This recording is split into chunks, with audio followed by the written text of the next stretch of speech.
Hello, everyone, and welcome back to week 6 here at GG Leagues.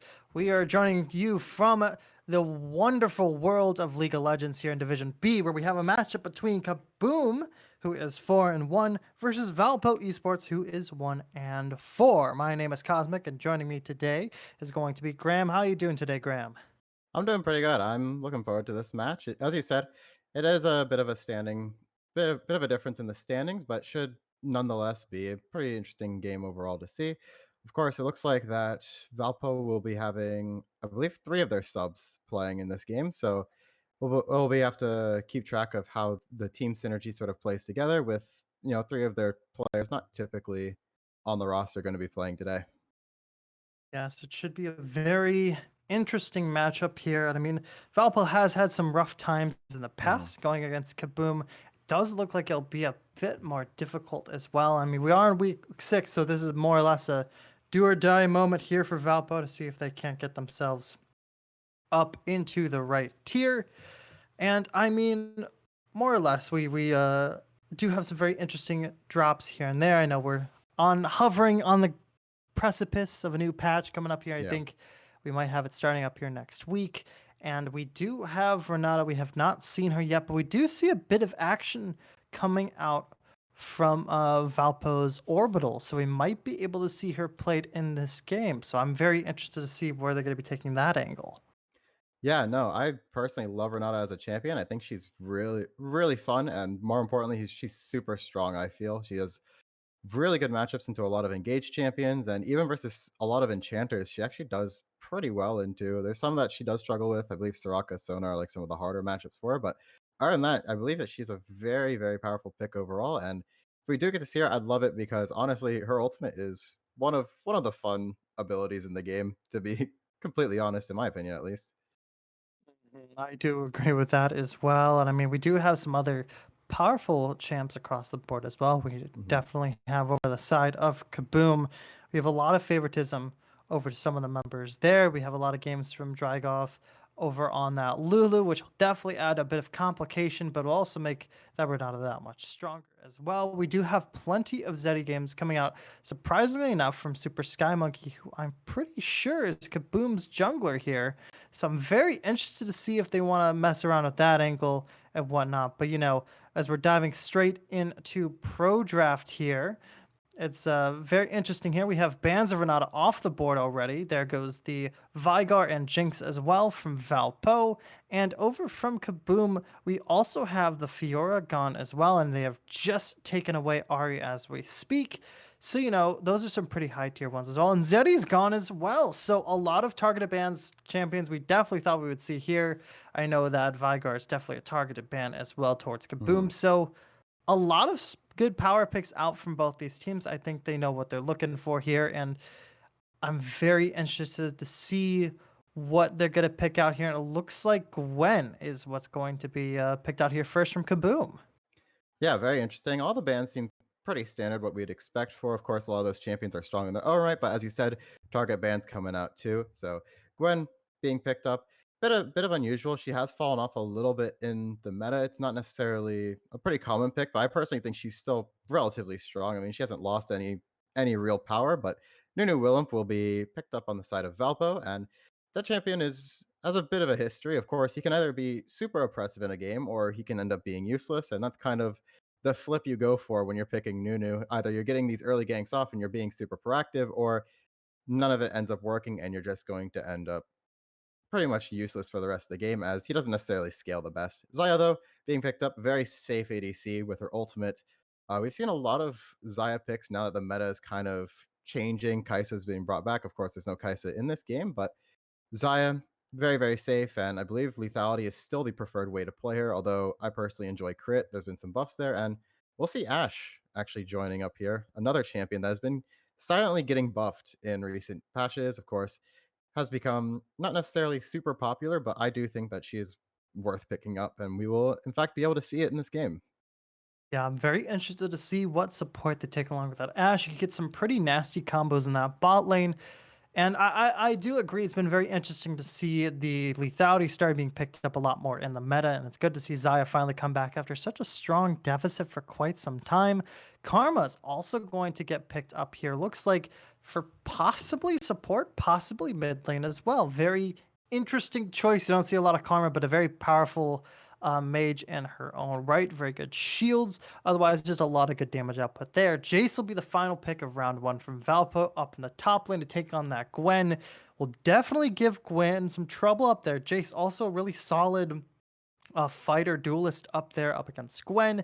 While he does not have the solid true damage takeaway, what he does have is range, which will definitely lead Gwen to stay on her toes and be dancing around all these shots coming left to right from there. Going straight back into second round of bans, Irelia getting taken out by Valpo Esports here for Kaboom, with Lux also getting taken away as well. Shame to see that one go. So a lot of mid lane target bans here. And for all Valpo knows that Karma could be going mid, it's a possibility, though I don't think it's a strong one. I do think she is a Mhm. much better target, especially for that support lane. But who knows? Maybe the side of Kaboom's been working on something we don't know. Nidalee getting taken out by Valpo. Pretty solid jungler support, or not jungler support, but jungler pickup there as well. Seems like it is targeting at least one of the members there from Super Sky Monkey. Has been playing some decent games of Nidalee, but has been having bad luck overall in recent history. Morgana getting hovered and picked up for the last ban, so it looks like there won't be many in the way of black shields this game. No defense against those spells, as Nico is going to get picked out here for the mid lane Ooh. from Valpo. Yeah, no, Nico is actually a super interesting pick. She did get buffed kind of recently. I believe it was in the last patch, not necessarily the B patch, but they reduced her hitbox size, and I think that was one of the biggest things keeping Nico down. And I personally think the champion is in an okay spot. I don't necessarily think she's super strong, but it is fun. It is fun nonetheless, and she does have quite an impact on the game. So we'll see if they'll be able to sort of convert on the ultimate, and maybe we'll get to see some tricks with the passive being played. But Shogath locked in will secure some frontline, and with the Gwen also locked in, it's going to be a bit of a mystery of where these two are going. They can flex around quite a bit. It could be Cho'Gath mid, or it could just be Gwen jungle, Cho'Gath top lane. And they both offer for a lot, as Xerath locking in will pretty much confirm that this is going to be a Gwen jungle that we are going to be seeing. Yeah, Girl definitely has a lot of power potential in that Cho'Gath. Quite a few games. Overall, 44% win Ooh. rate. Not amazing, but it's pretty good overall. Blitzcrank coming out here for Xayah support.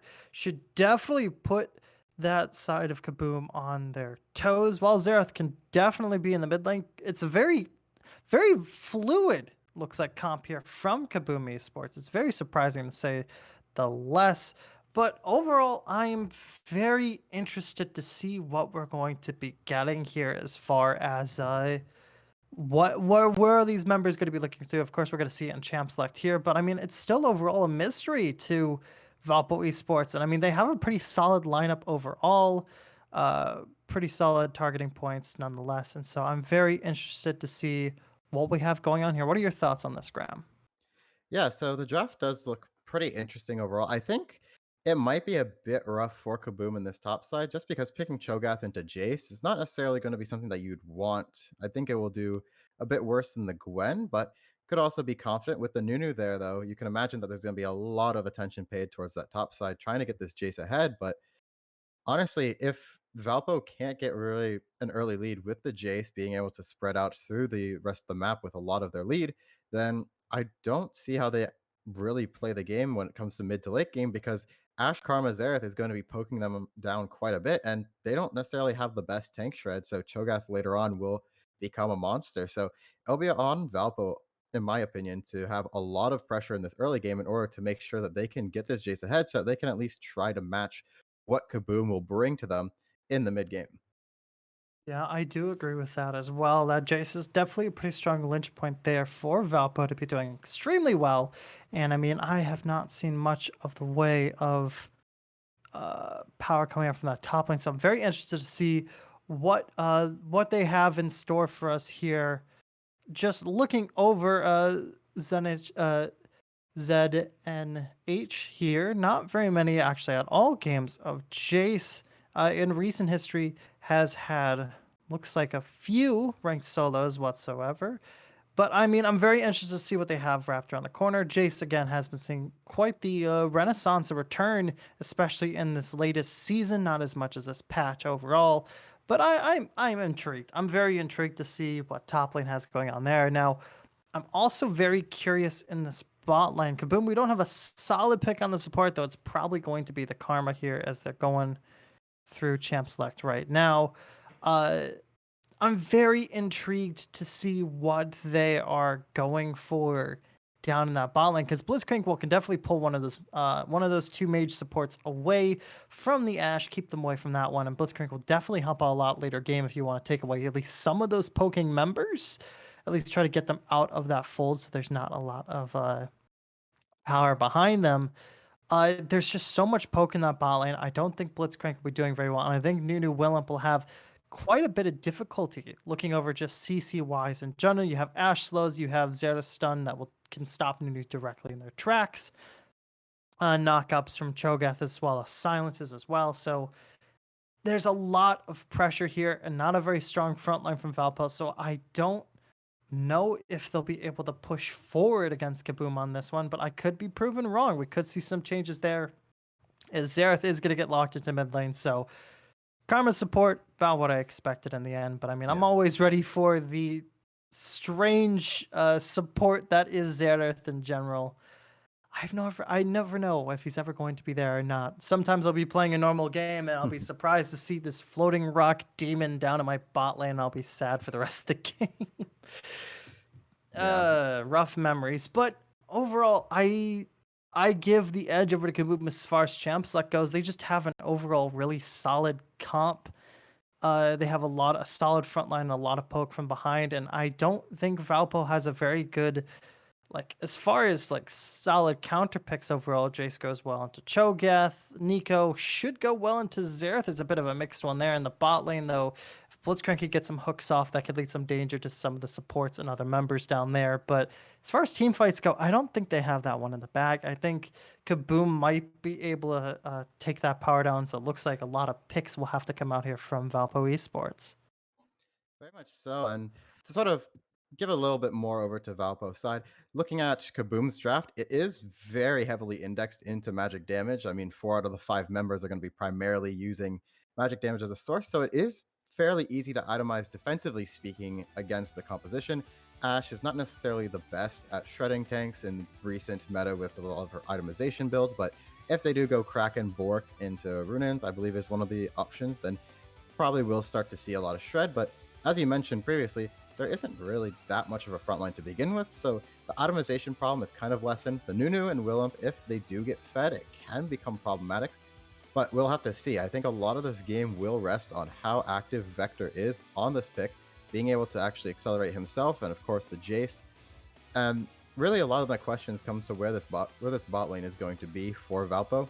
I don't necessarily see the Xayah Blitzcrank being able to fully all-in Ashe Karma. I feel like even if you land a hook, it might not go too much in your favor. I mean, you'll probably win the trade overall, of course, but I feel like Ashe Karma should be able to trade back with relative ease, and it's not actually going to really mean too much. So we'll have to see. Of course, if they play it super well, then it won't really end up mattering, and they'll be able to get their leads, and we'll have to see how they play it out from there. But looking at it draft to draft, I'd have to say that Kaboom is in a decent spot overall, despite the fact that their damage profile is mostly magic damage.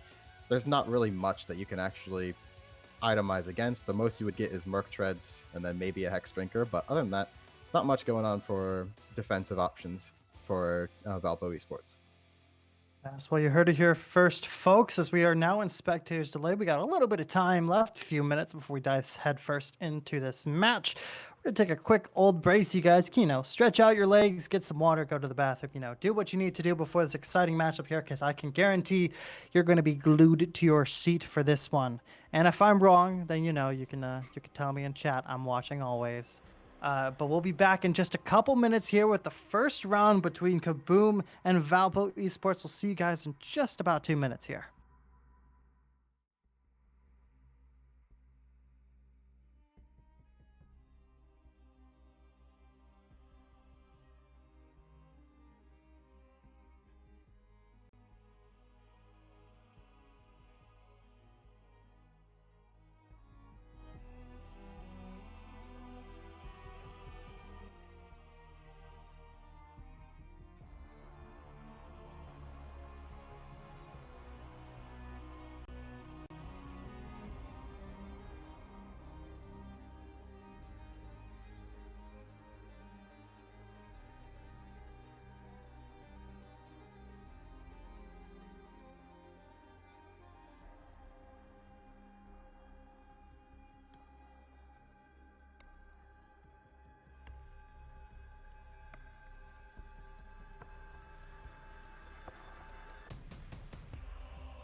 Hello, everyone, and welcome back to GG Leagues as we're just getting started here with our first matchup here between Kaboom and Valpo Esports. Now, before we left, we had some very interesting conversations about these two comps here, and overall, we did give it over to the side of Kaboom, who definitely won the draft in that one. I mean, just going down the roster, with a solid front line of Cho'Gath and Gwen, Neon Diamond in the mid lane with the Xerath, and then we did have Saisana and Drygoff in the bot lane with Ashe, Karma. And then up against, over on the other side, for Valpo Esports, we have Jace in the top lane fighting off that Cho'Gath. And we do have Vector on the Nunu in the jungle. We have Lucy Morty on the Nico in the mid lane. And in the bot lane, we have Dreadful and Ordinal over on that Zaya. Oh my gosh, I couldn't think of the name. Zaya and Blitzcrank in the bot lane. And, it doesn't look like we have anything too exciting here, Graham, as far as runes go, which I say drat to. I always love seeing what insanity they pull out of their hats. But it does look like we have a possible 5-man push here coming out from the side of Valpo. They might be looking for something tricky here. Yeah, Ward and the Tribush, though, will end up spotting this out, and they'll end up backing off, paying their due respects. It is a Blitzcrank after all, so they'll just back up. I'm surprised they didn't drop a Ward onto the buff, but we'll see how they go about, how they approach this. But either way, as you said, nothing crazy about runes, summoner spells, anything like that. Of course, the Jace did take first strike over something like a Conqueror or a Phase Rush. Doesn't end up really being that crazy. It is a very plausible rune to run on him, but usually you'll see Conqueror into these melee matchups, especially something that is a tank. But either way, they're going to be doing more damage, getting more gold, and that will end up benefiting them in the long run. And yeah, it's going to be a pretty intriguing game overall. The invade did not, in fact, result in anything, so that goes their first attempt to try and make something happen. Of course, kind of hard to make invades happen when they're being prepared. So no loss, no harm done to either side. Yeah, it's a bit of a rough one trying to go for something early. It would always help out in the end. No stolen goods from either side. Looks like everyone's getting their jungle camps where they need. And it's a very slow start here, as we might see some action early on from Ordinal. Could be looking for those hooks. But Drygoff is waiting in the side bush to pull some cheeky strats. Not feeling too confident in it overall. But I'm expecting a lot of poke action. Ooh, wide hook there. And a lot of attempts from Ordinal. Ordinal's going to be making a lot of the plays down there, trying to land something. Meanwhile, topside here, we definitely have a bit of back and forth. Even trades from E-Girl and from Z and H. It's very intriguing to see what we have going on here across the board. It's just going to be a lot of poking back and forth. And no one will have the advantage, so it's going to be up to these two junglers to really try to push in these lanes and try to make something crazy happen. Very much so, as Nunu will be going for the full clear on his bot side. Gwen did actually end up clearing faster, as usually does a bit more damage to the camps than Nunu will, and looks like he'll be trying for a counter gank or a little cheese gank mid lane, as Snowball is going to be charging up. See how it goes. Probably will be at least Xerath Flash. Looking for Neon's going to get stunned up. No need for burning that flash. Going to use a bit of damage. Step back, and I mean, solid defense from Yan. It's about what we expected there. Vector doesn't really have the power to stop that sudden stun, especially when it's just in a straight line. So you gotta be looking a bit tougher for that, but that might be enough to just push Vector away from helping the mid lane at all, knowing that that stun is there. Might be looking maybe top or bot to try to get that Jace or that ADC of that Zaya ahead.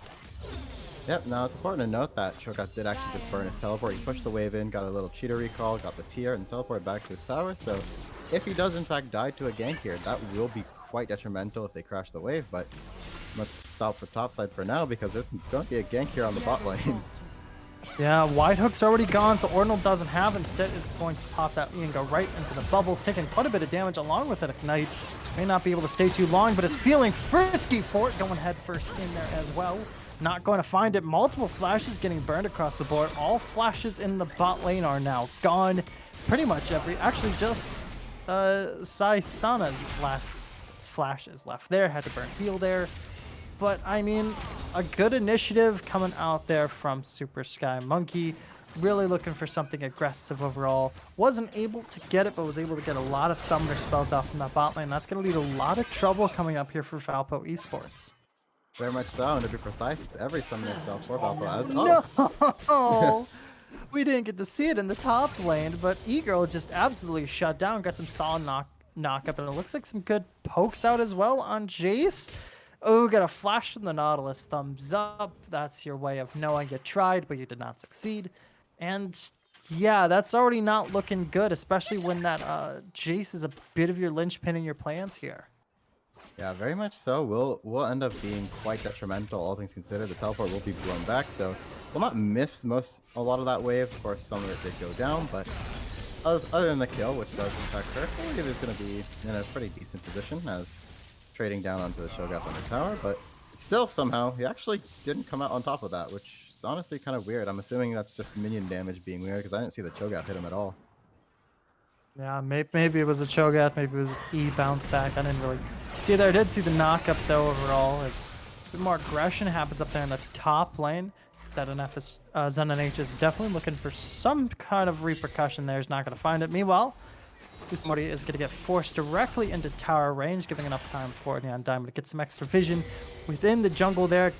Looks like catching off Vector there as well with the ward.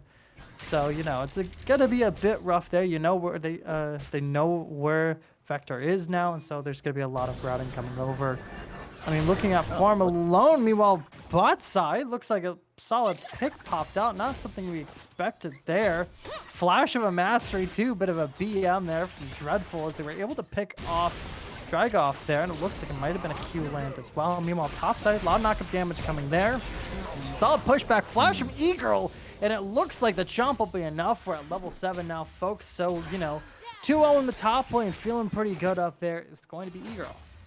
Yeah, a little disrespectful from DNH there. Did see that the Cho'Gath hit level 6 there, but still chose to fight regardless and will pay the price for it as Super Sky Monkey going to start up this dragon, but we'll have to hop right out. That's Ocean Dragon. You can't just walk out of that as now.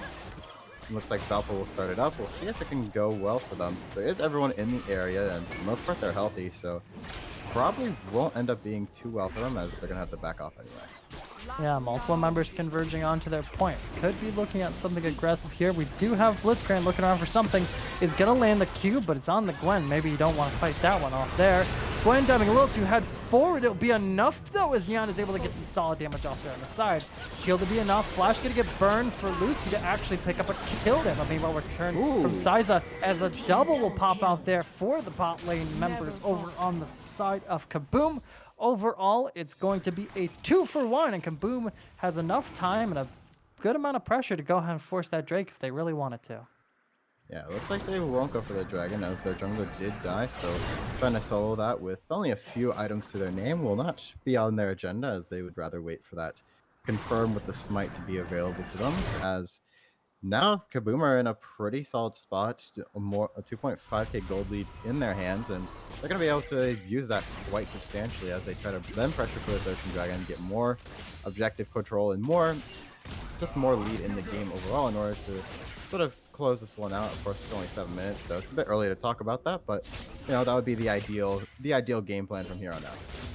Yeah, but I mean, it doesn't look like the early game is really running in the favor here of Valpo. They really wanted that early game, as you were saying before, going in their favor, but they're about 2k down on gold.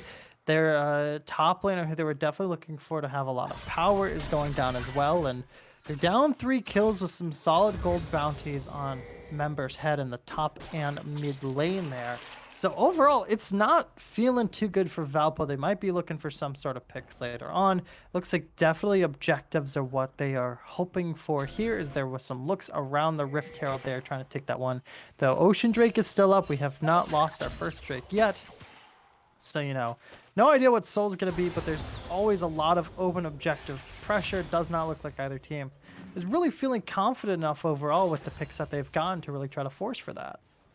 Very much so, and just as a little side note, Super Sky Monkey has been inside Vector's jungle for the past 30 seconds or so, taking away some of the camps, so we'll end up losing pretty much the entirety of the bot side as it looks like they'll be starting up the Ocean Dragon again solo, and should be able to do it. Gwen with the recurve bow and additional amp tome to their name will be able to deal with that pretty fast, but Snowball coming in top lane.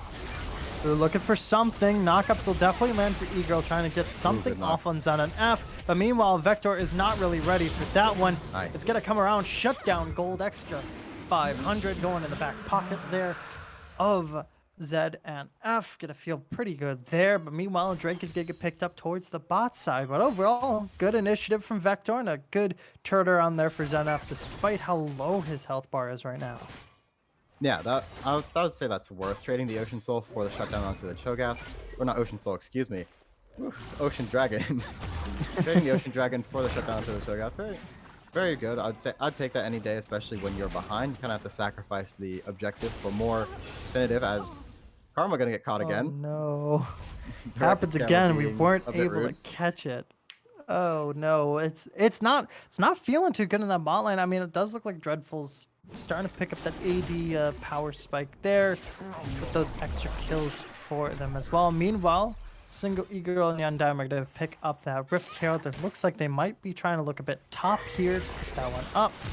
We have some wraparound from the mid laners going for some pokes as well. But I mean, bot lane, it's not feeling too good actually for the side of Kaboom. But they had a pretty solid one there. But Dreadful's going to pick up another kill on the ADC. Nothing too shocking there so far. And I mean, it's stacking up pretty hard against here. So it looks like a bit of a power reversal from what we thought was going to happen there. It's definitely going to be looking a lot more powerful in the bot lane there. Meanwhile, Super Monkey is looking for something here. And then F is going to get knocked up. That's pretty much it. Super Sky Monkey is going to pick up that kill for them. Have double buffs. And they're going to move on with the rest of their day, possibly to help with that Rift Herald pushing the top side. Yeah, very much so. The Cho'Gath did pick up the Rift Herald. He did just drop that as we were talking about it. And that is not going to be quite the full tower off the charge, but most certainly they'll be able to get at least another plate off of that. But the Demolish actually probably will get the whole tower as a whole, and 11 minutes in, a full tower is going to be quite the lead for this Cho'Gath, as it's going to become quite a problem. He already has Ninja Tabis, he has a Bramble Vest, and the Bomby Cinder in his inventory, so right now, Jace isn't really going to be touching him that much. He's already got the defensive item he needs, and it's only going to get worse from here for that Jace to match into it. But looking at just how this bot lane is going, it has been quite surprising as Hook is going to go wide, but they've been able to find a lot of picks. Ordinal on the Blitzcrank getting a lot of hooks and converting that quite substantially. Of course, keeping track of all the trades could be just multiple hits going through and eventually sealing the deal, but very, very well played for them nonetheless, as this Zaya will be sitting at 3-1. Yeah, I mean, it's feeling pretty good for them down there. They've been able to find a lot, but unfortunately, to stop that Cho'Gath, he's been so far crushing right now, along with Neon Diamond, while those hooks could definitely land, like that one on Drygoff there. Does not look like it's going to stand very long. A lot of pressure there's not going to find it. No burn, nothing too strong there. Dreadful is going to start sharing down there onto Shy'Sana. Is going to back off there as Orbital is looking for something a bit frisky, probably trying to find a hook around here somewhere. Meanwhile, top side, yeah, hook's going to land there in the bot side, barely keeping Ordinal alive there. Meanwhile, top side, we have a bit of a duel happening up there. A lot of pressure coming around. Here comes the ulti as well, trying to go for something there, doing a lot of damage. 1-for-1 trade over all. Single E-Girl has the extra stacks, is going to get a kill. Is probably going to get a double if Zed and F can't, Zen and H cannot get away from this one. One blast plant was enough, but it's just going to be starting up the Benny Hill music. Knockup will land. Silence will definitely slow that one down. And, oh. Has to dodge this next one. Yeah, has to dodge that next Q. Has to be able to think it out. It's going to be able to outrun it at least. I was waiting for more Benny Hill music to start playing there, but we did not get it. But overall, I mean, even trade, but still really solid for the back pocket of E-Girl, who got some extra blood there, along with Neon Diamond also getting an extra kill. So, while the bot lane might be a bit struggling here, left and right, the rest of the side of Kaboom is feeling pretty strong right now. Very much so, as they'll potentially be able to pick up another plate, never mind, as Ordinal shows himself, and they don't want to risk anything versus Blitzcrank. He has been playing quite well and landing a lot of hooks, so want to pay their due respect to that, as they'll back off, and unfortunately for them, will not get another plate, but they'll have to take what they can, as right now the game is going to be heavily in the side of Kaboom's favor, as Hook lands onto armor, but there's no one there, so we'll just blast cone out, and objective bounties being available at the earliest possible time is going to be pretty much defining how this game has been going so far, despite a lot of the bot lane for Valpo actually being quite amazing and getting all these kills and sort of trying to balance out what's happening around the rest of the map. It is most certainly going to be in Kaboom's favor, as I believe that was blue buff stolen over by the Cho'Gath Q. Oh no, yeah, Euro's gonna take that blue buff, feeling pretty solid there. All 5 members ready to take this second Drake for themselves.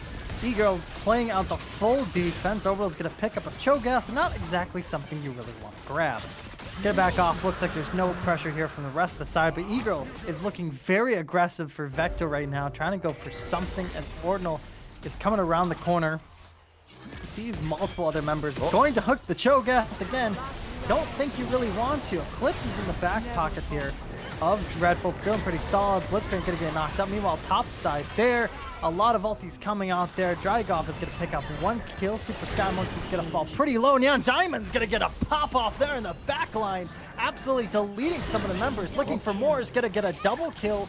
Dreadful walking away slowly, is gonna be able to get out of this conflict, but I mean, just the split apart there from Kaboom was impressive enough as is. They were just able to systematically tear the team in half and just, you know, divide their attention, and were able to capitalize heavily off of that without losing a single member.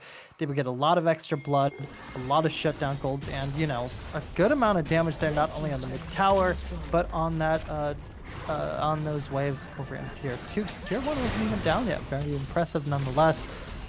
X-Flash gonna land from Orbital, running head first into the conflict, looking for something, is going to not land even a hook. Vector going a little bit too close with that snowball, and good attempt on the initiative, but you overplayed your hand a little bit too much. Yeah, very much so, as Kaboom will still be able to take control of this topside jungle. Not really going to affect the game plan too much, as Vector, trying to farm whatever he can, might actually end up getting caught out if he tries to clear the rest of his camp. Neon Diamond is going to be sort of stalking around here, and looks like Negro will actually spot him out here, and could end up being 2 kills over for Kaboom. Yeah, Vector running away here, has the extra speed up boost, not going to stand for much. A lot of slowdowns, knockups will land as well. Dropping the ulti suddenly, trying to get at least some slows and some damage, not going to find it. Eagle's going to chomp that one down real quick. Neon Diamond's able to help with those pokes. They're able to quickly remove Jace from the board, and that was just a bad scenario altogether. You had a lot of pressure, but no vision really anywhere there. Oh, solid hook gonna land onto Neon Diamond. It's gonna be enough shutdown going over to the Blitzcrank.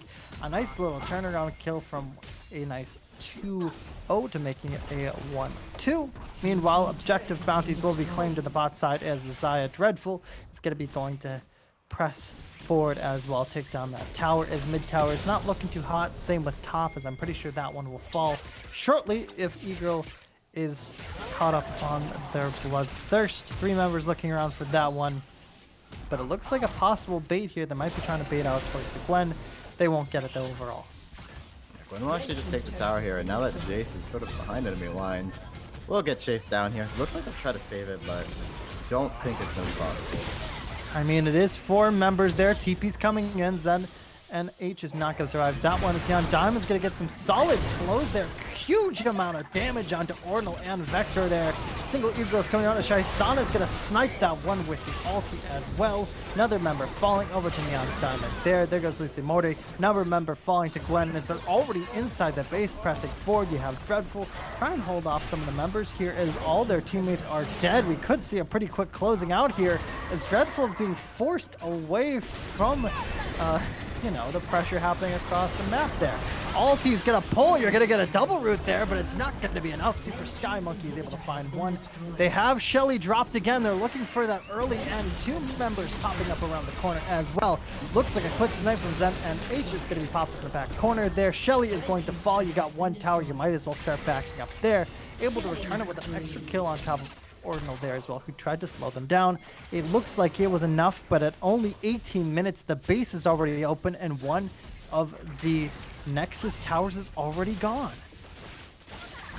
Yeah, and 18 minutes, 50 seconds will be the first inhibitor going down for the side of Valpo Esports, and can actually sort of capitalize off that, being able to take in those super minions early on and be able to freeze it there, get some gold back, will end up being quite a good mindset for them to take, as they're able to scale up, get some gold into their carries, then they might be able to get something done. But that being said, the hurdle that they have to overcome is going to be an 11k gold deficit at 19 minutes, which, needless to say, is very, very hard to do overall. Even if you were to freeze that wave, will end up being pretty hard to actually deal with. Of course, this Cho'Gath is going to be 3 items deep into his build at 19.5 minutes, as they're going to pile onto him. I don't think they kill him. I don't see a dent. I'm looking right now. I barely see any health gone. Now Diamond's gonna pick up Dreadful, the strongest member, over on the side of Orbital. Eagle's just gonna ulti Nico outright, completely removing them from the rest of the match here, as they're just walking through towers directly in a base. Single Eagle does not have any care in the world, wants blood, and is going to do their best to find it. 2 members are down, other towers are falling here, and we're at 20 minutes, and we're already looking at closed game. Meanwhile, ultis are getting dropped across the board. Single Eagle is looking pretty low. Super Sky Monkey's able to find some blood, but other members will save this Cho'Gath from falling. And that tower will keep standing and keep growing higher and higher there, as they're forcing them back into their fountain, telling them you need to drink up, you're feeling a bit thirsty. We'll help you guys out here as well. A lot of pressure on that bot lane, and I mean, the walls are closing in. Members are coming up in just a few minutes, or not minutes, few seconds here for the side of Valpo Esports. But it does look like Kaboom is wanting to let them live for at least a couple more minutes here. Is going to back out as the next Drake is up. And we haven't had a single Baron take. We are 2 away from Soul, soon to be at least Soul points.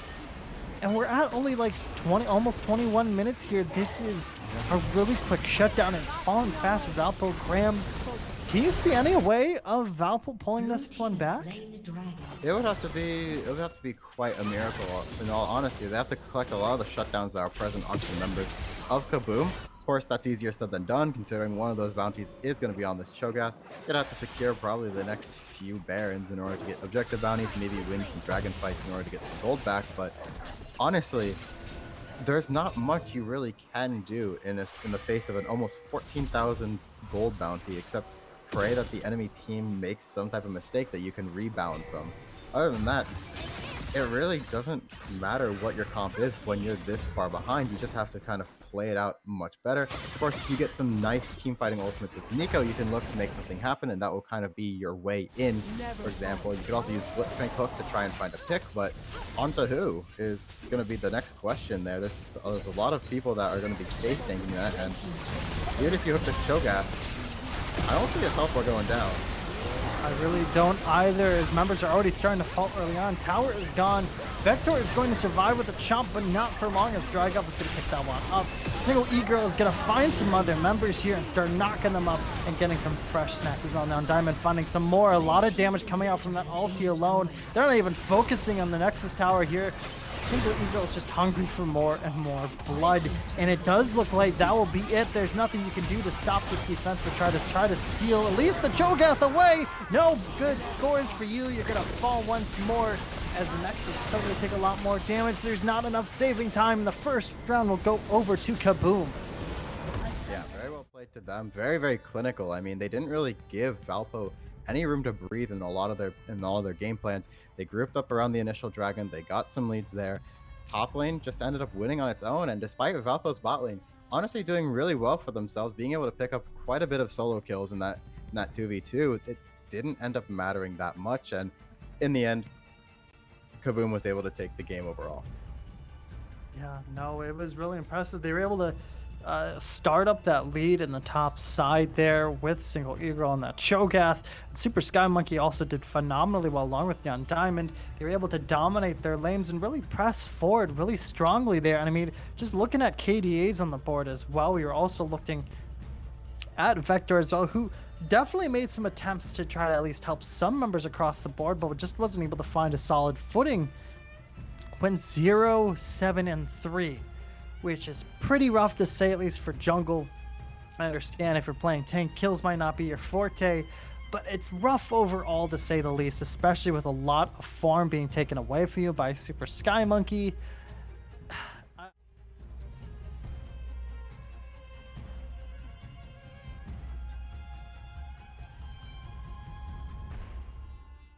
Valpo as well. I mean, I'm definitely looking in that bot lane. Ordinal was surgical with those Qs when they needed to be, was picking up multiple kills in that bot lane there, and was definitely getting that Xayah pretty far ahead as far as damage goes. Unfortunately, there just wasn't enough power from the rest of the team to try to turn that one around. But with that, we're down with match 1. We're going to be getting prepped up here for match 2 between these two teams. Will Kaboom bring us to a quick old 2-0 here in this series, or will Valpo Esports straighten up their jackets, pull themselves together, and bring us into our third matchup overall? We'll see you guys in just a couple minutes here with match 2.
everyone, and welcome back to GG Leagues. We are once again sitting here in Division 2 with a matchup between Kaboom and Valpo Esports. Now in match 1 in just about 22 minutes there.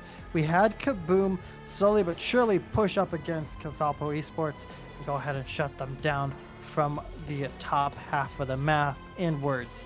And now that we're diving into match 2, as we're looking directly straight towards ban and a pro draft here. I'm very interested to see what Valpo has coming for them. They had a very solid bot lane overall, getting a lot of good picks, especially with that blitzcrank. So we could see some action coming around from there and maybe a bit more shift in focus here from Valpo. But what are you looking for here, Graham, as we're looking at these bans, as we saw last match? What are you interested in seeing from these two teams? First thing I think from Valpo, I think I want to see some type of either a Cho'Gath ban or some type of plan into it, making sure you can actually play against it in lane.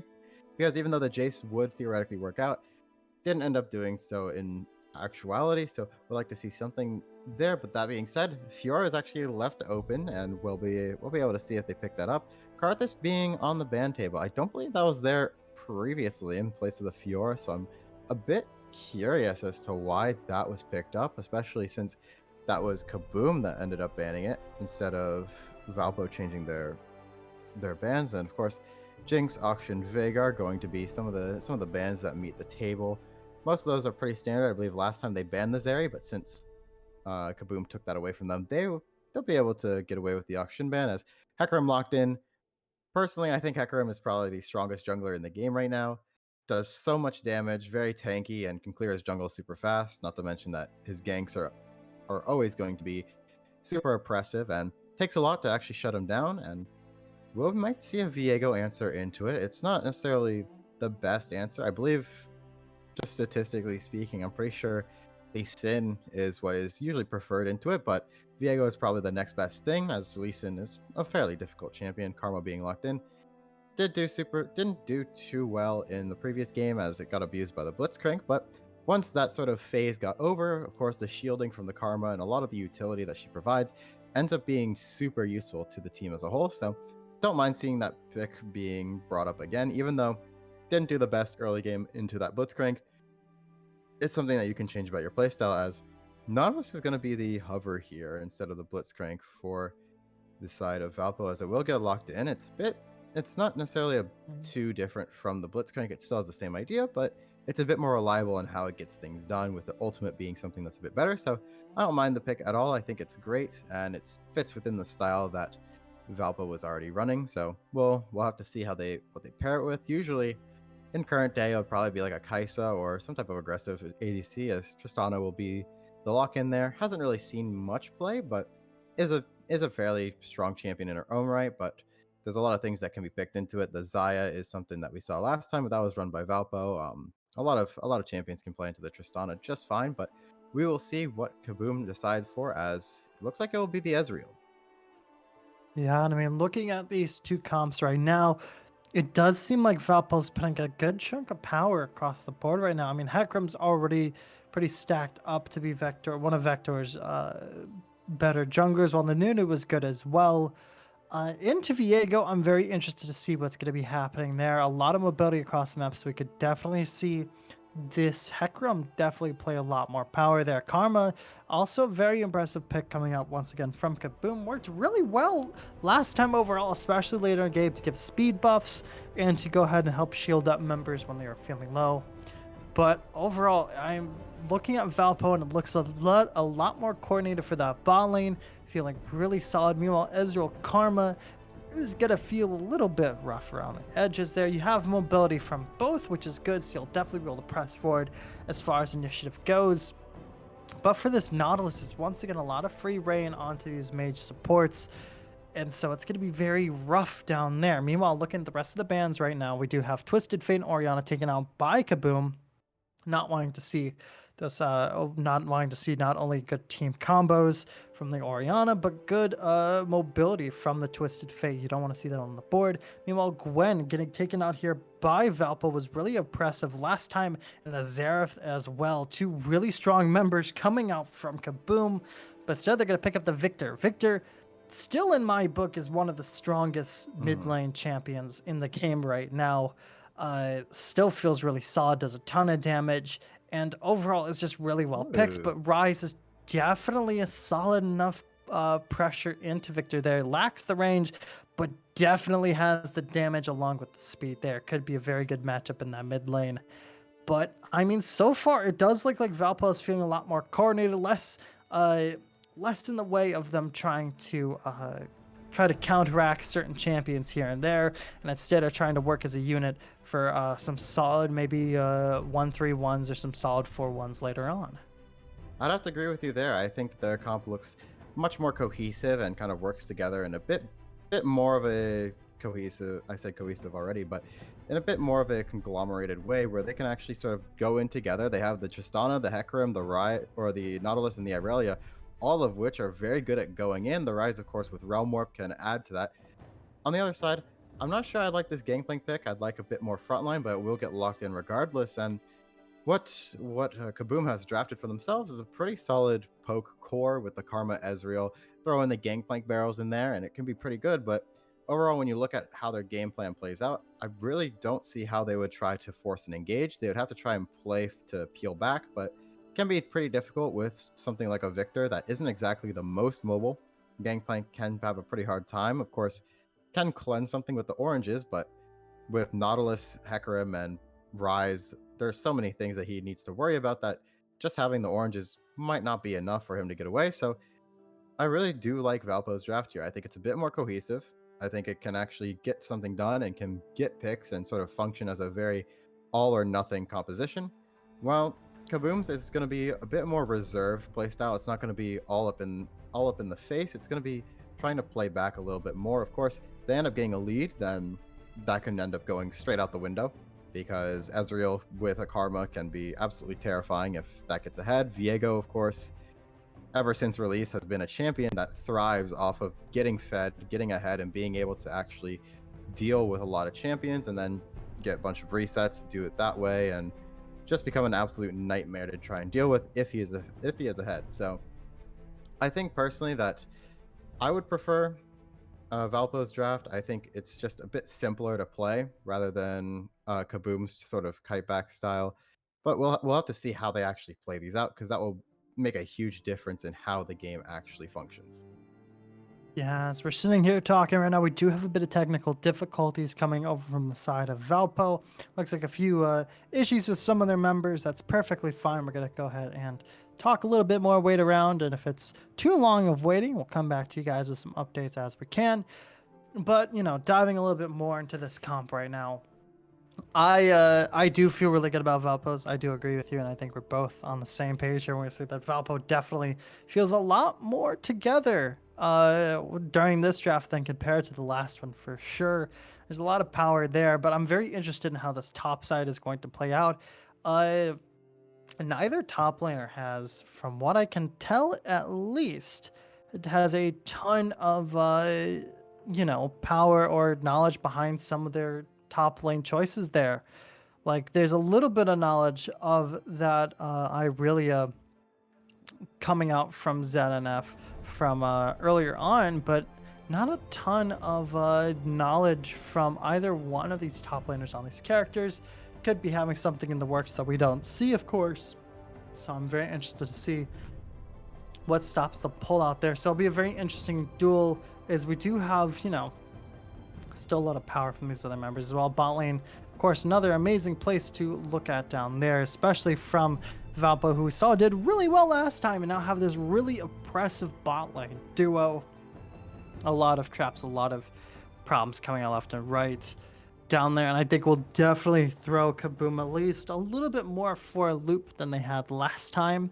There were a bit of lacking coordinations here from Valpo last game, but hopefully they've worked out the kinks. Hopefully this time they're able to really work as a cohesive unit and really kind of pull this one together.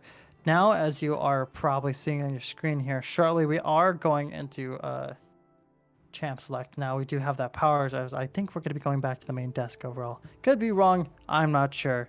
It's a very late Wednesday night, folks. But, we're back on track. We have all members ready as they're going straight into champ select. And I don't know how this match is going to play out between these two teams entirely.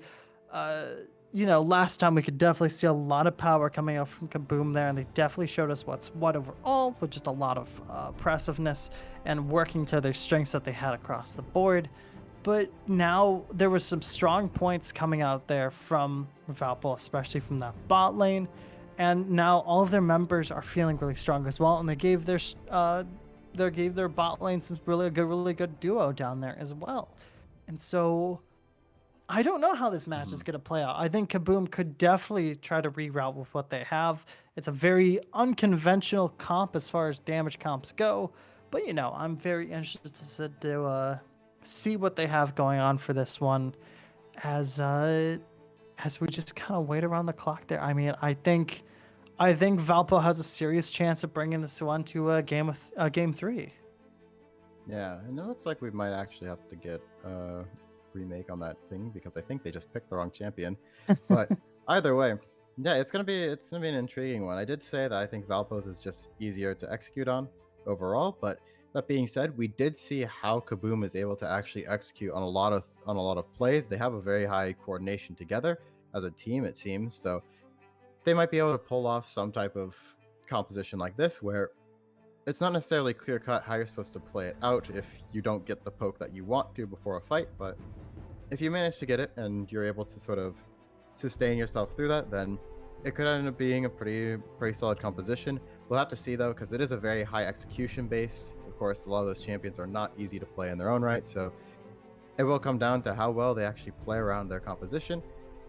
Until that, I would give Valpo the upper hand though, just because it is a very straightforward composition. You mentioned the bot lane duo, the Tristana Nautilus is super easy to play out. Of course, if exhaust is taken on the side of Kaboom, then it can actually throw a pretty big wrench into Tristana as a whole because the champion just absolutely despises exhaust. It's one of the biggest counters to that champion. So if that is taken, then we'll end up hinder a lot of their all-in ability and we'll take pretty decent amount of uh what's the word, pressure out of that lane.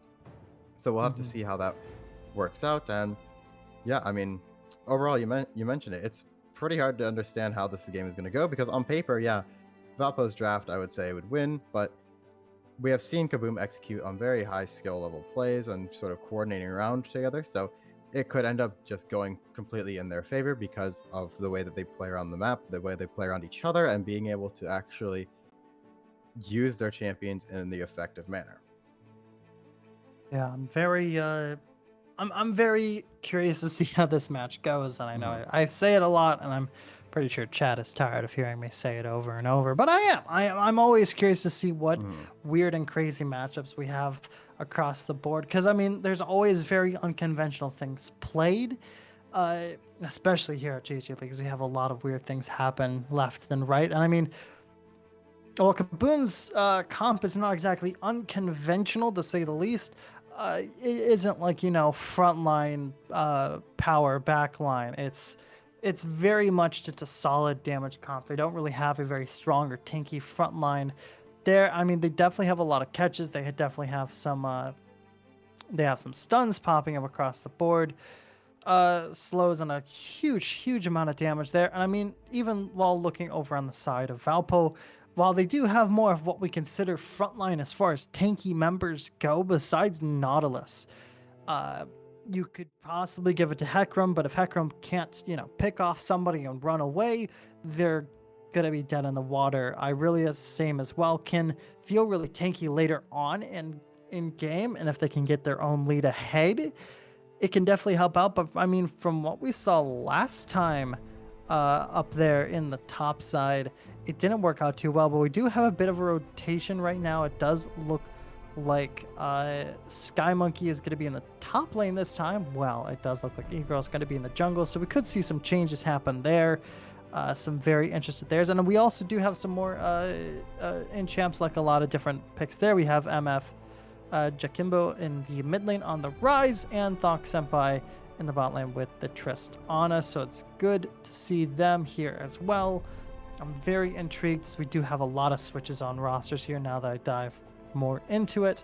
But I'm unsure. And as we are currently done with champs left, as we're going to go to Spectres lane in just a moment here, you know, I'm watching you all in chat. I'm staring at you with my big old egg looking eyes as I watch you guys talk about what's going on here. So go ahead, tell us who you want to win, why you think they're going to win. Be good sports, have fun with that, as we're going to be keeping our eyes on chat and seeing what exciting commentary you guys have to give for us as well. But we're going to take a quick little break here before we dive straight into match 2. Now, will Kaboom bring us once again, showing us a quick old 2-0 here with their first match? Or will Valpo bring us to game 3? We get to hear some funky silver scrapes if possible, and we get to see who is the true king here. We'll be back in just about 3 minutes here. Stay glued to those seats, folks.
Hello, everyone, and welcome back to GG Leagues, as we're just about to dive into the second match between Kaboom and Valpo Esports.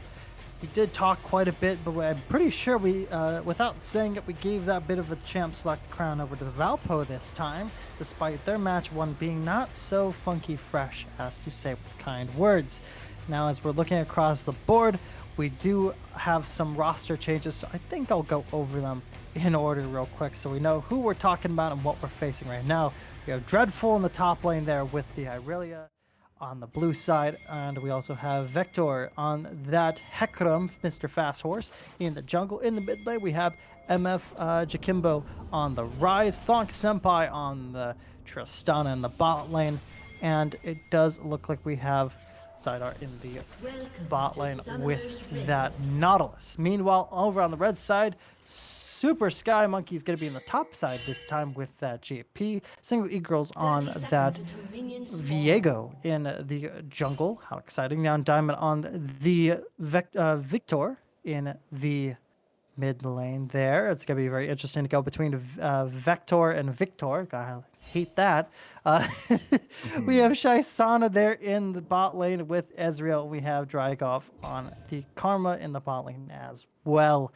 Now we have, once again, not too many fancy funky runes there. We have Ghost on Vector as well, which is common for the horse. I'd never really see a Hecarim without the Ghost as well. So nothing too exciting. We did see a bit of a push from mid lane directly into the jungle there.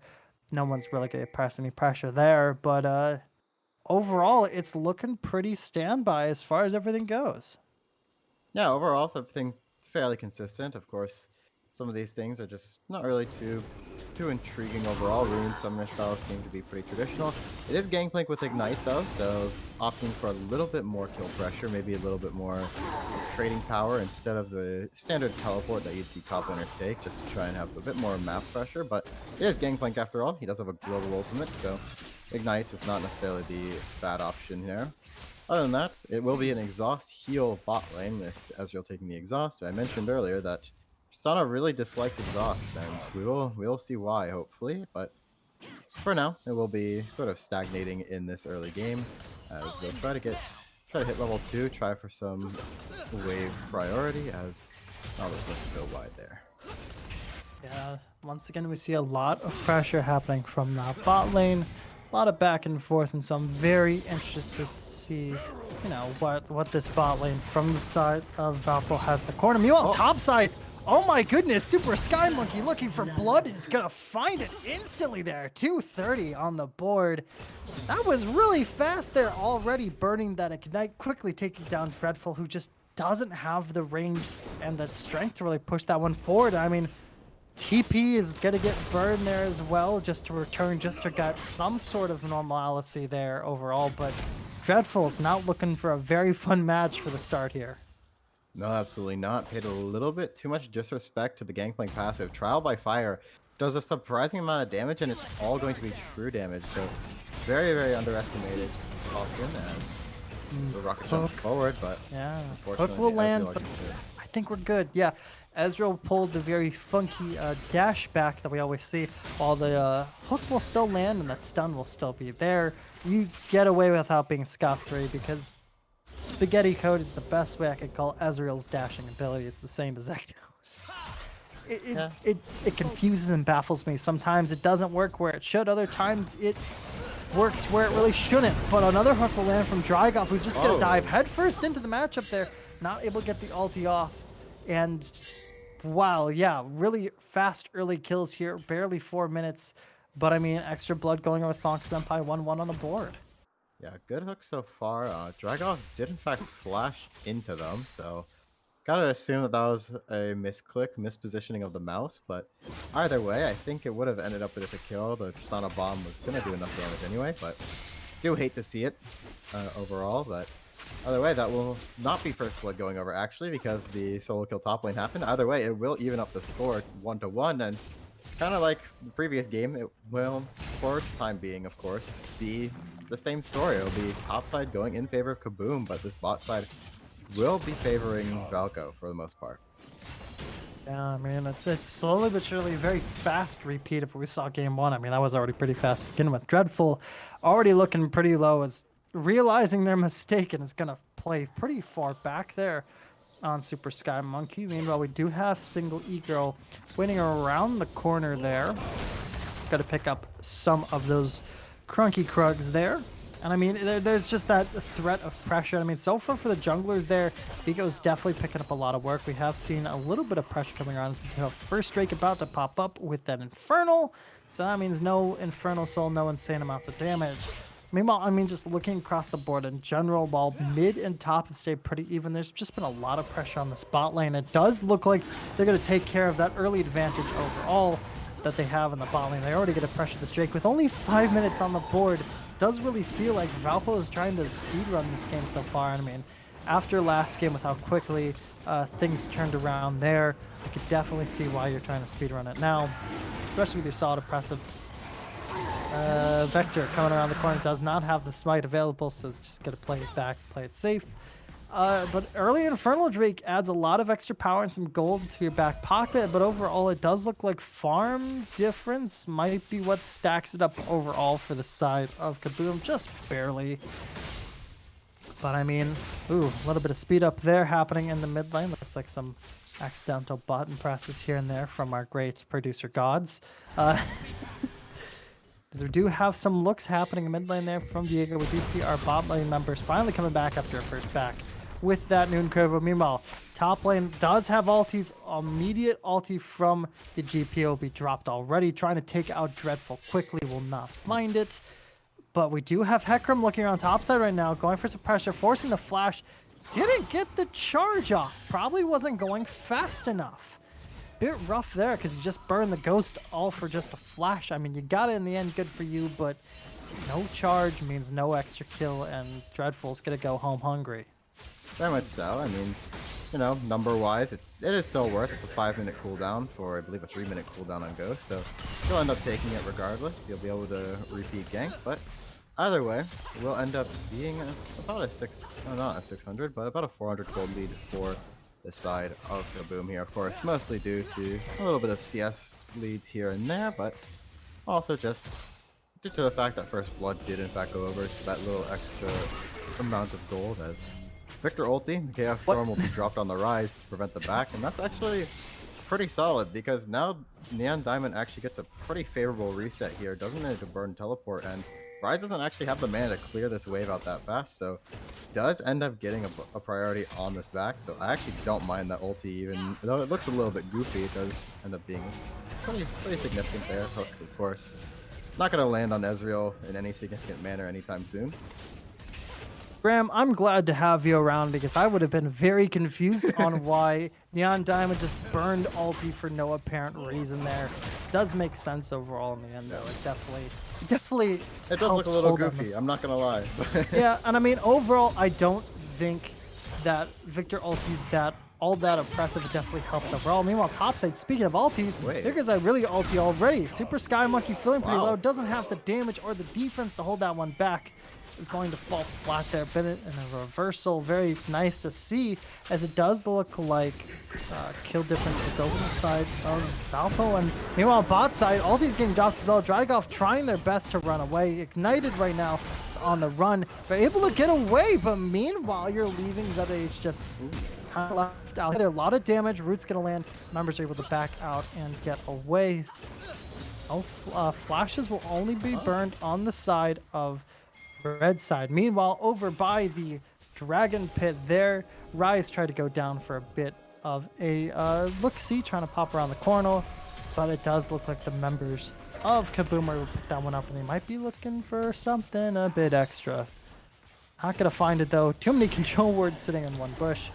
Not gonna put a starting on the pressure, right? It's gonna land as well. A lot of solid damage. Now Diamond's able to find that one there as well, as things are starting to heat up. Ulti getting dropped there. No support from Mr. Horse as he go ahead and dashes away. That is 2 extra kills and a lot of pressure coming out for Kaboom. Like, you may have been able to best them in a bit in Champ Select, and they're doing pretty well overall across the board. But so far, it's not looking good for Valpo. A lot of turnarounds and a lot of solid coordination here. Turning out right. Meanwhile, mid lane, a lot of pokes, and there's a bit of contesting down there from the Krugs. Unfortunately, it does look like Vector was not able to get any of those Rocky boys back. And yeah, it's looking pretty good for Kaboom. It was looking a bit rough earlier on there because it wasn't looking like much was happening, but I mean, solid team coordination there down towards the bot side. Yeah, very good rundown overall. Of course, the catch onto the rise is what kind of started it all, but also it's partly on Valko, as I'll shut up for a little bit. Never mind. Ooh. Bit of poke back and forth, but nothing crazy. Ooh, never mind. Speaking of crazy, Rise just popping up damage, and we have Mastery Flash on the board, some friendly teasing back and forth. But yeah, Rise doesn't even have a full item yet, is only level 8 on the board, and was just able to shred Viego in half. We pushed way too far forward there, taking a lot of tower shots. But go ahead and speak, Graham. I think the players will let us take a breather. Yeah, maybe a little bit. Of course, Super Sky Monkey kind of paying his own respect to the Irelia. He got solo killed once, and he's kind of backing off now. He's realizing like, oh, this Irelia can't actually just do that to me. So we'll end up play a bit further back rather than up in Dreadful's face, as he was accustomed to, considering he got his Sheen at about 3.5 minutes, which is incredibly fast, as the Untimed is just going to beat the entire family. That's a bit rough there. Not much to save herself from there besides, not face checking a bush you can't see into. Runs head first in everyone. I mean, that's already a member down, as members from the side of Kaboom are trying to look for something around this. Drake hook. Oh, nearly catching E-Girl there by the tail. Not going to find it overall, as it's currently a 4-3 looking around this Drake. They might have to give it up and give up that advantage. We do have the Ezreal ulti, some solid damage chunks landing there, but unfortunately the hook is not enough, as members were not fast enough to rotate. Now, a lot of pressure down, and you're really holding out on that Nautilus hook, or for Vector to feel pretty solid dashing in, but you do have Victor coming around the corner. Go ahead and try to slow up that match.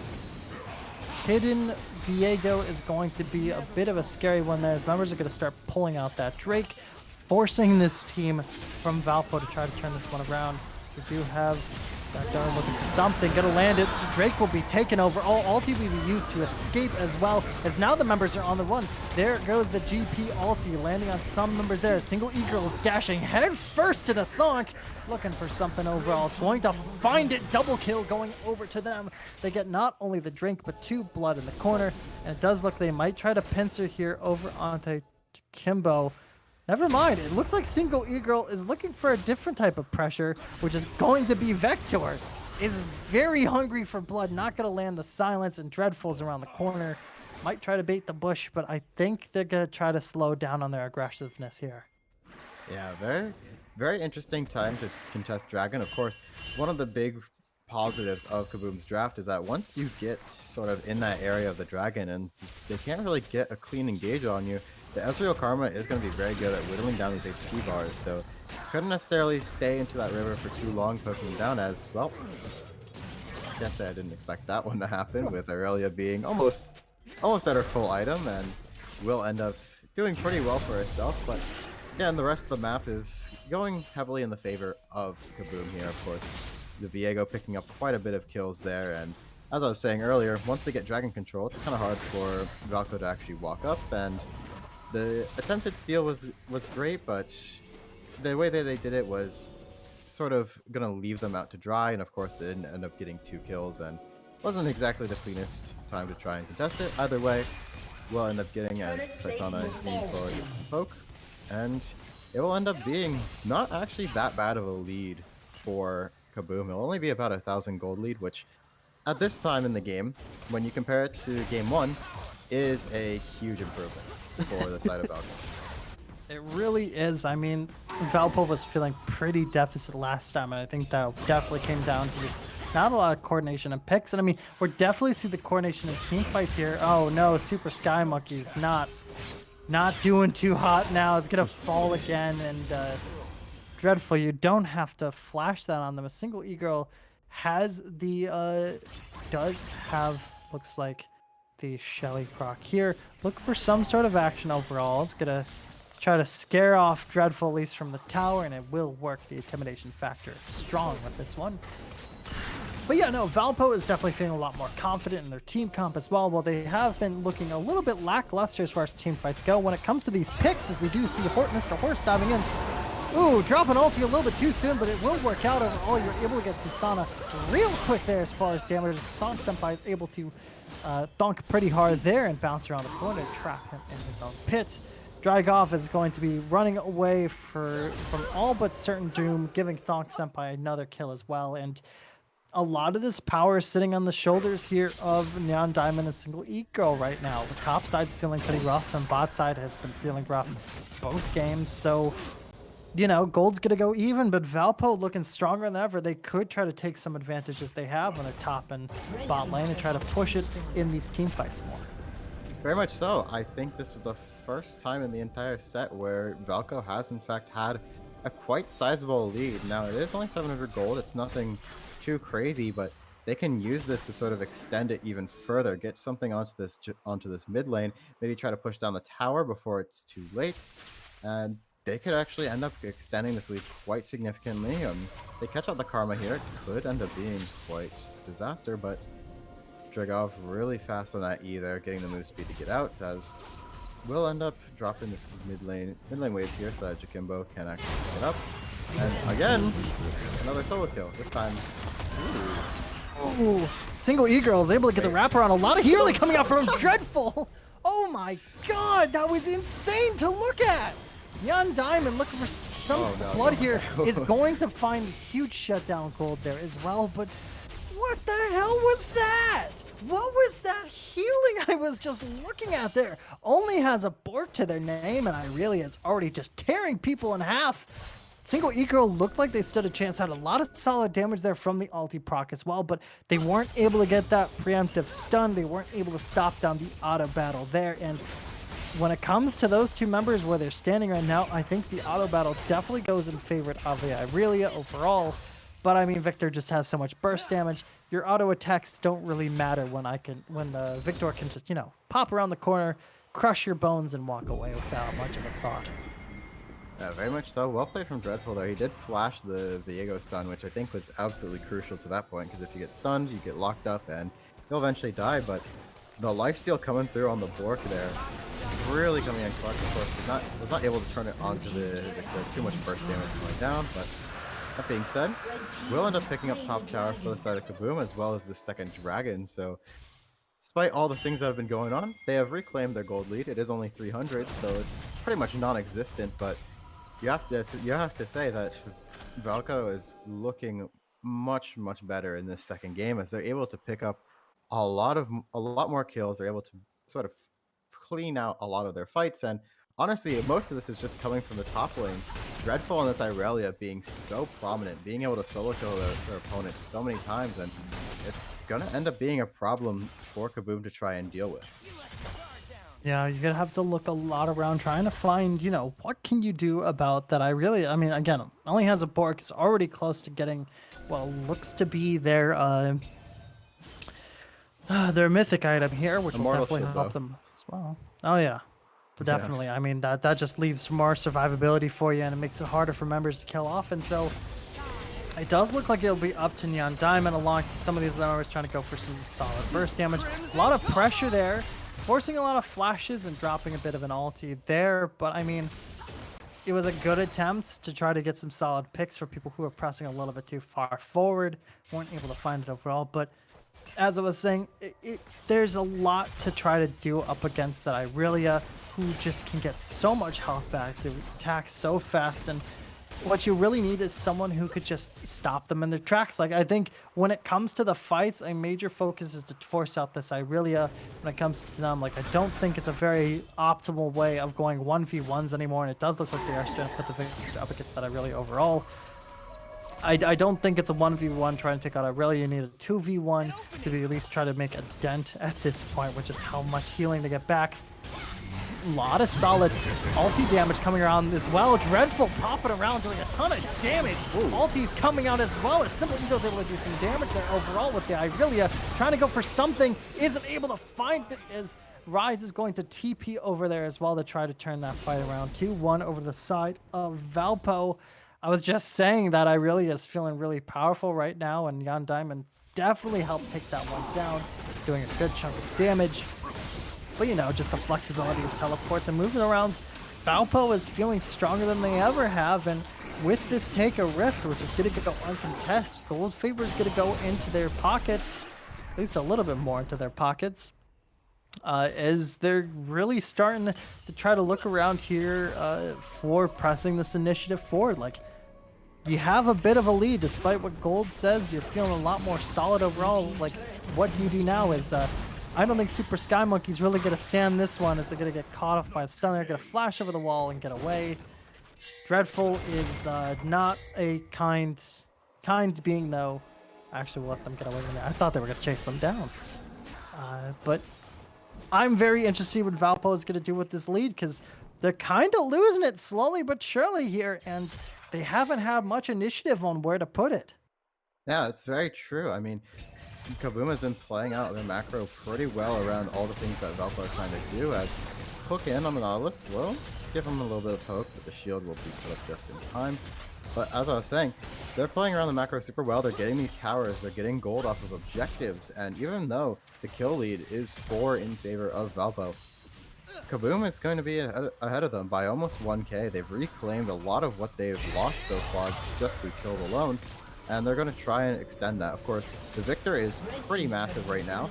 He has 2.5 items, and it's only 21-ish minutes. That being said, Irelia is very much matching him in short notice, so will not be too much of a deficit. But either way, there's no real 1v1 that this Irelia can't handle. We saw the Victor, which is their strongest member, pretty much just get taken out almost instantly by the Irelia, and had to have Diego clean up. So the question is, how do they deal with this? They have to send at least 2 members, is what we've learned, but if they can't do that at a good timing, then they can end up losing, especially at this time now, Baron on the other side of the map if they're not careful. So they do have to play around this Irelia super closely, making sure that they're actually going to be able to sort of manage their resources efficiently. Now, of course, the gold lead will actually just bounce in favor of Valpo as I was talking about it, but it's pretty much even. You can count that 300 gold is not really something to brag about by any means, but again, they are going to be the first to this dragon. It will be the 4th one that has spawned this game, and it will be the 2nd one that they claim, as looks like Kaboom is just going to give this over. Maybe not. Yeah, it does look like the members are trying to wrap around here for something aggressive. A lot of pressure's coming around as well. So Drake's already going to get started off here. You got to make your initiative now. Dive into Ego's going to get rooted, trying to look for something. Is not able to get the smite. But multiple kills are actually coming off the gameplay. The steal will happen, and so will a full team ace. 2 doubles coming out here from Kaboom, and while they've been slowly but surely lacking here in numbers as far as these fights have been going, team fights really seem to be Kaboom's specialty here, as pardon the pun, they really just blew up the competition in that dragon pit. Yeah, absolutely. One of the biggest things there was that the Irelia was not actually hitting any of the opponents for quite some time. They got zoned out and then stunned out by the Victor W. And by the time that they were able to actually go in, the rest of the team was dead or severely injured, and the entirety of Kaboom was able to focus their resources onto killing the Irelia, making sure that, yeah, you're fed, you're strong, but if we have all of our members focusing on resources on you, you're not going to be able to do much, as they will be able to pick up this Baron, and for the first time this game, extend their lead to something beyond 1k. Yeah, I mean, it's feeling pretty solid right now. They pick up the Baron as well. They're on Drake's soul overall. That gold difference, you know, which has been kind of teetering in the middle throughout this match, has gone firmly into their back pockets now after that huge push back there. And I mean, I'm looking up at Super Sky Monkey, who's had a really rough game so far. A lot of deaths to Dreadful. I'm pretty sure all deaths have been to Dreadful so far. And it's just not been having a good time. Got a double kill during that matchup there and did an insane amount of damage with that ulti overall. Like, I'm excited to see them bounce back, and there was a lot of power happening overall, and I honestly thought that Valpo was going to finish off that Drake where they could. They had the pressure down, they had the stun locked down. Drake was literally a smite away, but they didn't. They racked focus and tried to turn around for that fight. They thought, this is where we can focus our attention, but already from the start, it wasn't going well. The initial engage from Kaboom just didn't work out in their favor, and I think it's a missed opportunity on at least taking one objective away. If you can't get any kills, you can at least get the objective in your back pocket to definitely help your team feel a bit stronger and not put this extra pressure on your shoulders with not only down a deficit of about 4 or 5k here, but you're also down the deficit with Drake Soul just kind of hovering over your heads, and Cloud Soul nonetheless, especially with some of these members, and especially with Vector there as well. You know, losing that soul is going to be rough, and it could help your team push for a win, but now it's starting to look slowly but surely like we saw in game 1. Towers getting taken away with the help of this Baron buff, and those power plays are really strong. And meanwhile, we do have top lane focused alone, once again in the bot lane with Neon Diamond holding them off. But does look like a little bit of attempted pressure there from Vector, trying to go on to Super Sky Monkey there. It's not going to land it. Meanwhile, in the mid lane, a lot more damage looking around. A single E-Girl is going to get dashed away violently there. And it looks like it's going to stop any initiative for any kills here happening. Yeah, not like the fact that Diego was up there. Of course, Ezreal is going to get hooked in. Not that it really matters. There's no way you can jump in as a Tristana into that conglomeration of the enemy team that is Kaboom. And right now, it's just going to be up to Kaboom to try and clean out the rest of these objectives. They still have top inner tower waiting to be collected, and they're going to be poking at mid inhibitor tower for a little bit. Of course, don't expect it to go down when they're not committing too much. And Neon Diamond, honestly, I'm not sure why he's taking Grump. Should be trying to push out these waves, get some prio bot lane, maybe just transition over to top lane completely and ignore the Aurelia. But so far, they're able to play out this out quite nicely. They're going to be able to secure quite a bit of pressure, and with the next dragon, which will be Cloud Soul up in the next 50 seconds, it will end up being quite substantial. They do actually work pretty well off of the movement speed that Cloud Soul gives them. Of course, Gangplank ulti being super impactful, chasing down. Karma loves having move speed with she procs her ulti, and among other things. So it will be a pretty impactful buff for the side of Kaboom, and we'll have to see if Valpo decides to try and contest that, or if they decide to just give it. Either way, they're going to have to try and find some type of answer for it. Yeah, and for the first time this match, as we're now at 27 minutes, we finally have objective bounties on the board for the pockets of Valpo. Like, there's definitely a way of trying to get it, as objectives are slowly coming up here. In fact, Cloud Drake is bound to pop up here as well. If you can take this one, that's a big old gold bounty in your pocket, and you get to deny that Cloud Soul as well. Members are starting to wrap around as well. Victor has the TP, could look around for some of the E-Girls. Hiding in the darkness right now as Vector is starting the dash, not going to find it. TP's going to land for the Victor.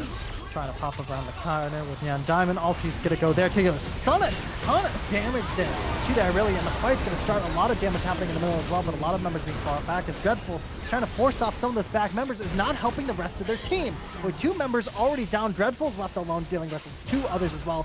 Does not have the stun to lock it down. Is trying to look for ultis to clean it up. Meanwhile, Super Sky Monkey finding something. Neon Diamond able to burst that one away, and just divide and conquer has been the name of the game for Kaboom. They're able to get the soul, and with Jakimbo left alone, you know, this could be a perfect time to force down some towers and possibly break your way into the base. You do have Baron up in under a minute here. Could end up doing so, however, it doesn't look like the minion waves are quite in position for that, so we'll not be able to get too much of it. But again, the name of these fights is that before they're able to even reach them, they get poked out too hard. The Gangplank ulti comes down, the Ezreal ultimate, throw in a Victor E and a Karma and Mantra Q. It's pretty hard for them to actually get in, and we kind of saw that there, where before the fight even started, Tristana had to rocket jump out because she got poked down to 100 health before she even got an auto attack off, and it's just going to be super hard for her to play this out. And now that this poke composition has got the items, they have the ability to sort of force a lot of these objectives, and if you try to approach, if you're not careful and precise about where you're positioning, you are going to take a lot of damage, and that's exactly what's happening here. Now, I don't think you win this. I don't know what's going on over there, but I mean, you do do have Mr. Horse to back you up. Ulti's going to go slightly wide there as GT is able to get around that corner, but support already down low. Not going to feel too good. Meanwhile, we do have Tristana looking around for Super Sky Monkey. It's just going to get chewed out there by the GP. He's going to find around the corner here, and it was just a pressure overall, trying to push like, oh, it's a 1v1. We could pick off this member real quick. Not a lot of coordination there. Just didn't work out in your favor. And half of your team is gone. Actually, all of your team except for one is gone again. Rise able to escape by the skin of their teeth once more. But, it's I feel like there's not a lot of coordination coming out from this Valpo team. Like, they had the power, they had this huge power spike earlier, but they just couldn't figure out how they wanted to use it, like, ever during that entire conflict back and forth.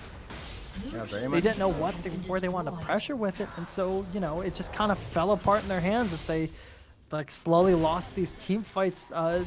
Enemy team members were able to pick up the pace, and they cracked the base. Baron's wide open for them if they want to try it again. They have soul and, just a lot of pressure riding on your shoulders now. Very much so. They didn't quite coordinate themselves too well with their positioning around that first initial dragon where they got completely wiped.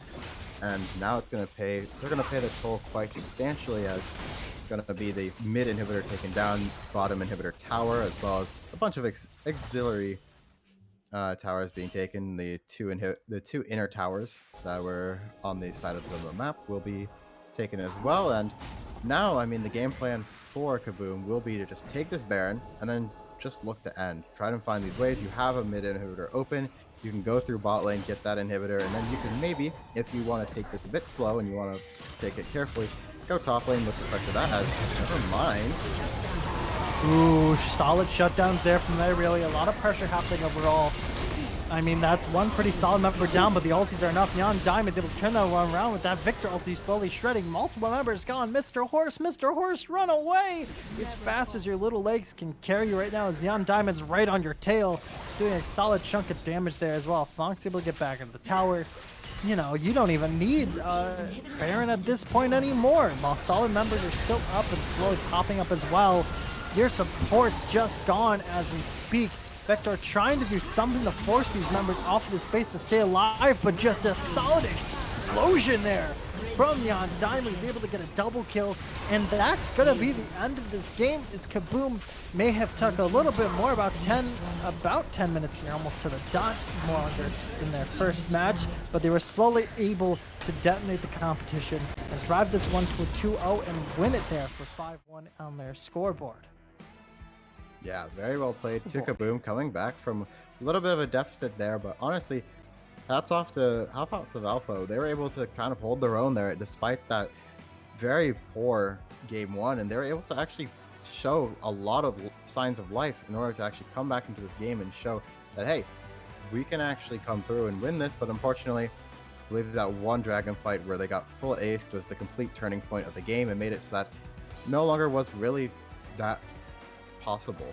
I mean, it was still possible, of course, but the chances of them actually being able to pull that off become much, much smaller. And from that point, the poke composition just became too fed. They had too much gold in their inventories, and they couldn't end up dealing with it. They couldn't walk in. They couldn't ever find the openings that they needed, and it ended up being quite a sad ending to the game, honestly, because Valpo was doing really well for themselves.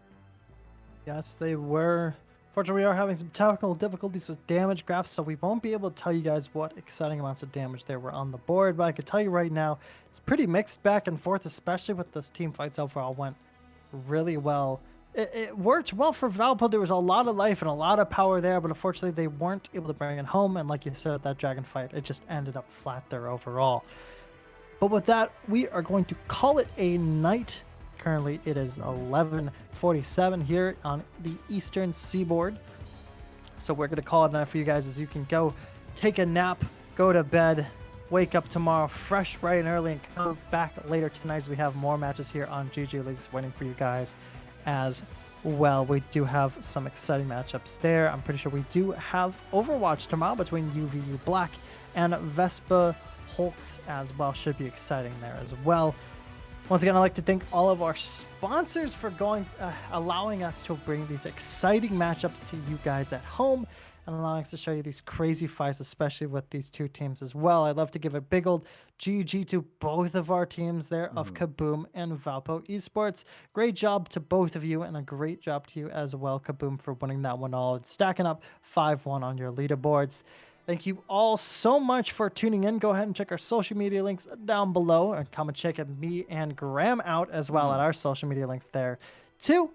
We'll go ahead and turn it out for the night. You guys stay safe, stay warm, have a great one as spring's looking right around the corner, and we'll see you guys next week. Mm-hmm.